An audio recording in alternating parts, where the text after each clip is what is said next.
Picture yourself as a first-year medical student. Since you were young, you've dreamed of learning and applying the skills you're just starting to acquire, all to help others live their healthiest life. The hours and even the student debt that looms on the horizon are worth it if you can help children to overcome illness, aid and improve those suffering from chronic disease, or do your part to welcome new life into the world. But there is one obstacle you didn't count on, and it may be the biggest one of all.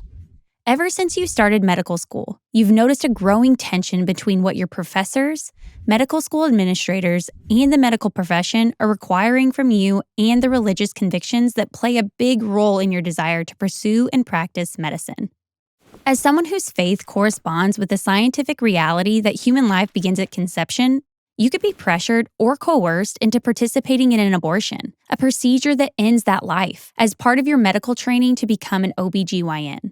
Or as someone whose convictions align with the biological reality that there are two immutable sexes, male and female.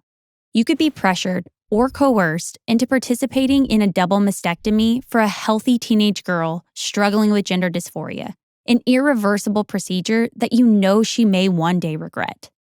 In either of these situations, you could find your medical training or career jeopardized if you don't comply. That may sound stark, but it's what a growing number of medical students, nurses, and physicians face here in the U.S. Consider this. 36% of Christian medical students say they have experienced discrimination or pressure during medical school.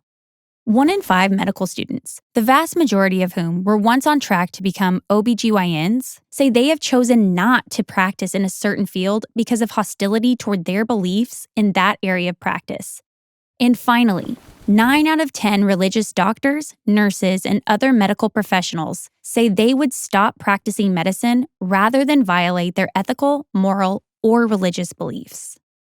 This ideological litmus test on who can enter certain fields, like the OBGYN field, doesn't just hurt students. It reduces diversity in healthcare by limiting access to OBGYN care that respects the values of pro-life women, support that's critical for women in high-risk pregnancies. Limiting providers ultimately hurts patients.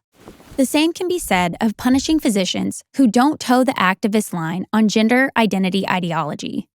Physicians of faith gladly serve all people, but many understandably have a conscientious objection to participating in a controversial, experimental, and permanent procedure that removes healthy body parts from a teen girl as part of a so-called gender transition. These ideological pressures have come into focus during the Biden administration, which has announced policies that attempt to override freedom of conscience for medical providers. You might think laws protecting the free exercise of religion would be enough to protect medical students and practitioners facing these issues. After all, the God-given freedom to peaceably live and work according to your beliefs doesn't vanish just because you work in the medical field. But too often, these rights are set aside to achieve ideological control. Driving out doctors, nurses, and other medical providers because of their convictions would mean fewer healthcare options for patients at a time when our healthcare system faces a dire shortage of providers. In the spring of 2021, Arkansas passed the Medical Ethics and Diversity Act, or MED-Act for short. The law protects medical personnel, including aspiring and practicing OBGYNs, pediatricians, licensed counselors, and more, from being required to participate in a healthcare service that violates their conscience. Americans should not be forced to act against their ethical and religious beliefs just to keep their jobs. Doctors, nurses, and other medical providers are no different. The MED-Act and similar conscience protection bills simply protect the ability of medical professionals to practice according to their oath to do no harm. And by protecting their oath to do no harm, we safeguard the right of patients to access high-quality care from providers that respect their values. And that's something we should all be able to support. Is your state taking action to fortify conscience protections for the medical community? Find out at www.adflegal.org/med. You can find more videos like this at adflegal.org/freedom-matters and on YouTube and Facebook today.